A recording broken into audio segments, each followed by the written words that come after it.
मैं एफ़ओ के लिए तो वैसे अलग से प्रिपरेशन नहीं ले रहा था, मेरा फ़ोकस फुल्ली जेआरएफ पे था, तो मैं फुल्ली जेआरएफ का प्रिपरेशन ले रहा था। मैक्सिमम पोर्शन उसी में से कवर हो रहे थे। तो मैं आपको भी वही कहना चाहूँगा कि यदि आपको भी वही टारगेट है कि जेआरएफ का पढ़ाई करना है, तो आप जेआरएफ का नॉर्मल प्रिपरेशन लेते रहिए और मैक्सिमम पोर्शंस वहीं से कवर हो जाएंगे। कुछ कुछ एक्स्ट्रा टॉपिक्स रहेंगे जो आपको कवर करना पड़ेगा, मगर मैक्सिमम पोर्शन जेआरएफ का सिलेबस से ही हो जाएगा।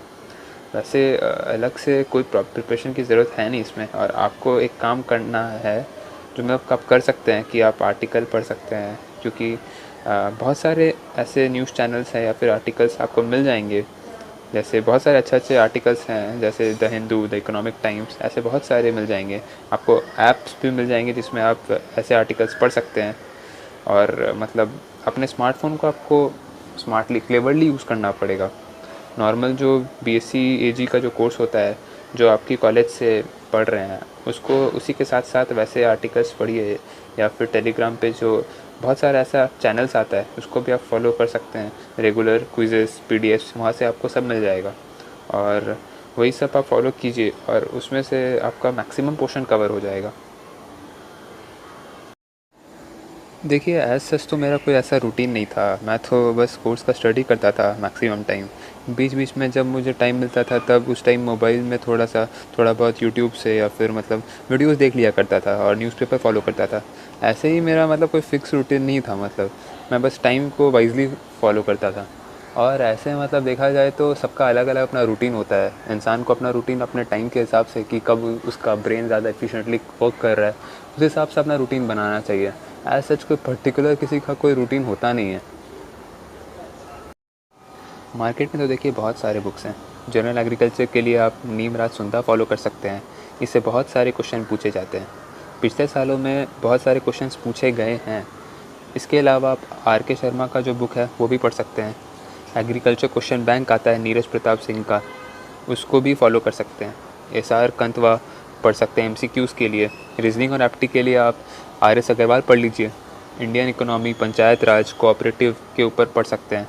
बहुत सारे बुक्स हैं, कोई भी ऑथेंटिक बुक पढ़ सकते हैं आप। सबसे पहले आप जो बीएससी एग्रीकल्चर डिग्री के जो नोट्स हैं उसे अच्छे से पढ़ लीजिए। ज़्यादा बुक्स पढ़ने की वैसे ज़रूरत है नहीं। हार्ड वर्क नहीं करना है, स्मार्ट वर्क करना है। नहीं नहीं, कोई भी कोचिंग की ज़रूरत नहीं होता है इफ़को के एग्ज़ाम के लिए।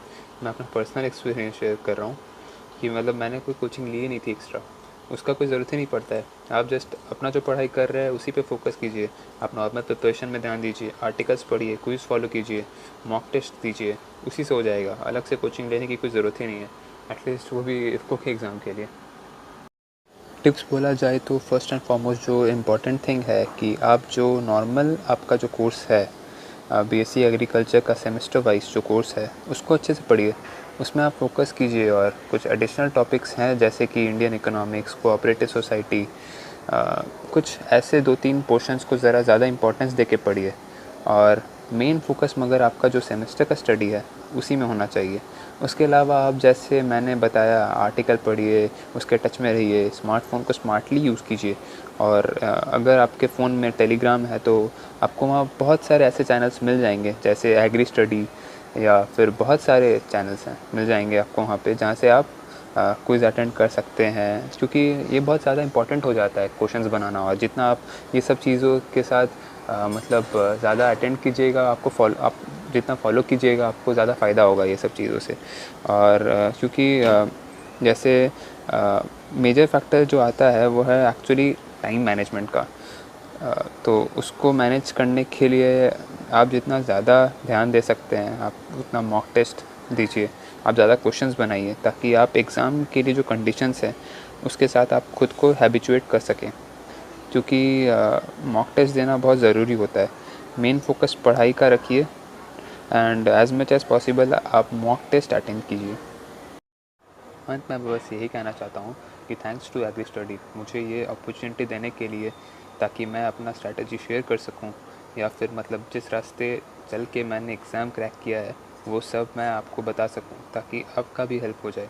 फर्दर ऑन ऐसे ही एग्रीकल्चर रिलेटेड इन्फॉर्मेटिव वीडियोस के लिए आप प्लीज़ एग्री स्टडी का जो यूट्यूब चैनल है उसको सब्सक्राइब कर दीजिए, और इनका इंस्टाग्राम पेज भी है और टेलीग्राम पे भी चैनल है, उसको भी फॉलो कर दीजिए for regular quizzes, notes and PDFs. और इनका जो यूट्यूब चैनल है प्लीज़ उसको भी सब्सक्राइब कर दीजिए।